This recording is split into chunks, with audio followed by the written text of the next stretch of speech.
Shit, top to bottom, I got a lot of niggas on there that you ain't gonna expect. 21 Savage released a little over 3 years ago. And although on the surface, I used to think it was just a normal good song, when I looked a little bit deeper into it, it is very interesting to look at. Especially with the addition of J. Cole's verse. The song offers a lot of interesting topics, from people faking their streams to 21 Savage being British. And I'll try to break down everything on this video. How many pray that you flop a lot? Personally, I find 21 Savage's career to be very interesting. From how I remember it, 21 Savage blew up in 2016, at least to the point that he would be a part of XXL's freshman class that year. On my wrist, rolling on my bitch, what? 30 on my waist, what? 30. Unknowingly, this class would represent the new wave of hip-hop. And although now it's remembered as one of the best, if not the best freshman classes in all of XXL history, people didn't like it at first, not gonna lie. Or at least it was very controversial. Although a lot of people saw the potential on the new generation of hip-hop, a lot of people just boiled it down to mumble rap. This is a common thing to happen to a lot of the SoundCloud era rappers, and 21 Savage was no different. In my opinion, the most memorable song he would drop in 2016 is No Heart.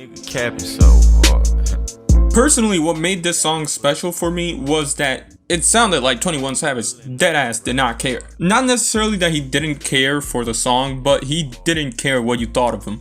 Or at least that's how I interpreted the lack of enthusiasm in his voice. Now, although this song definitely had people thinking 21 Savage was a mumble rapper, what really had almost everybody thinking that he was his song Bank Account. I tell down the mouth with the beat. This was really when the mumble rap term, the era, the hate, everything was nearing its peak. Now, I must say, this song was decent. I like it. Another rapper that kind of became the voice of the anti-mumble rap movement was J. Cole. At least a lot of people thought that he was against mumble rap thanks to what he said in 1985. I ain't tripping, listen good to my reply. I made a video about that song just like a year ago. But basically he tried to advise mumble rappers into what they should do and what they shouldn't do. So with the context of J. Cole being viewed as an anti-mumble rapper and 21 Savage being viewed as a mumble rapper, people were a little confused about what this track could be about. Seeing him doing a track with 21 Savage is not something I really expected. And well, it's safe to say that it didn't disappoint. Turn my headphone down. Let's start off with 21 Savage first. Originally, the song would come out with 2 verses, but with the release of the music video, he would add another verse. Most of it is fluff until the end of the verse. As he says, been through some things, but I couldn't imagine my kid stuck at the border. Which initially, people could have missed out on what it meant, but then the most what the fuck news dropped. And it turns out that 21 Savage was from Britain. I was 7 when I first came here. I knew I wasn't born here. Which would add him to the short list of rappers from America born in England. The only 2 I can think about being MF Doom and Slick Rick. Shout out to Slick Rick, because I will never get to make a video on that guy. But he's pretty cool and pretty flashy too. So yeah, already an interesting footnote to leave on this song, but the song still gets more interesting. Although not definitely the most odd thing, it's still odd when a song becomes a meme. But you know what? The song would get the meme treatment, specifically as it relates to the hook. How many times you got shot? A lot. How many niggas you shot? But we'll get to what makes it ironic. Another interesting thing about the song is the sample.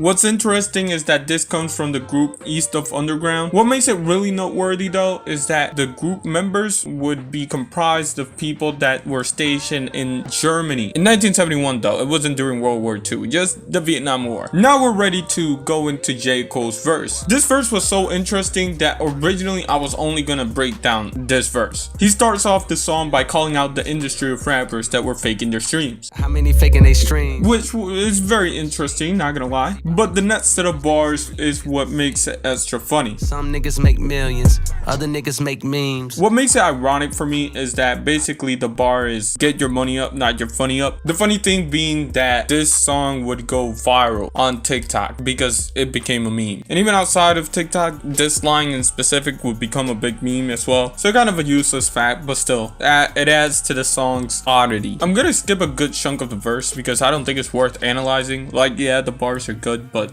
that's not what I'm here for anyways. So I call this kind of the curse of J. Cole, as J. Cole proceeds to bring up 3 people: Tekashi 6ix9ine, Markel Fultz, and Dennis Smith Jr. And the Tekashi story is something that you probably know, so I won't get that deep into it, but basically he came out of jail, had a big 2 weeks, and then he dropped off the edge of the flat earth or something. I don't know. But I finally get to talk about basketball, which, yes, this is what this channel was built on. Let's start off with Markel Fultz. The number 1 pick of the 2017 draft would be Markel Fultz. The story of Markel Fultz is a weird one, I'm not gonna lie. Obviously, he was good enough to make it to the NBA and be the first pick, but for whatever reason, once he got to the NBA, he forgot how to shoot. I remember there being a rumor that he had messed up his shoulder in like a motorbike accident or something like that. It's been 5 years since the draft, and there is no sign that Markel Fultz is ever going to be the star that he was projected to be. And I blame J. Cole for this, and the Philadelphia 76ers shooting staff. I don't know what they did to Markel, man. But on some real shit, I don't know what's going on with Markel. I haven't seen him play in like a year. I don't know. Then he shouts out Dennis Smith Jr. I'm guessing because he's also from Carolina, so that's probably why. And he tells them to stay solid. And a couple months after this song release, Dennis Smith Jr. would be on the dunk contest and he dunked over J. Cole. But aside from that, Dennis Smith Jr. would in fact not stay solid, mainly because he would be traded to New York and his career would immediately fall off after that. You know, it makes sense. It's New York. But also, J. Cole missing this dunk led to the iconic Puma commercial he had a couple of years ago, which I find very entertaining. Vienna waits for you. And overall, this song is good. It actually did do kind of a lot in terms of the narratives for both of their careers. For J. Cole, it would help him not be looked at as an old head that doesn't understand the new generation. And for 21 Savage, it kind of removed the mumble rapper label. People finally saw 21 Savage as more than just a rapper. And of course, that's more to do with the album that it came alongside. Honestly, a great step in 21 Savage's career. To me, this song represents the quote-unquote mumble rappers maturing and finding who they are as an artist. Actually, fuck it probably doesn't mean that much. Anyways, pretty cool song. I don't know, I just wanted to talk about it. Shout out to me, and I'ma let the J Dilla roll.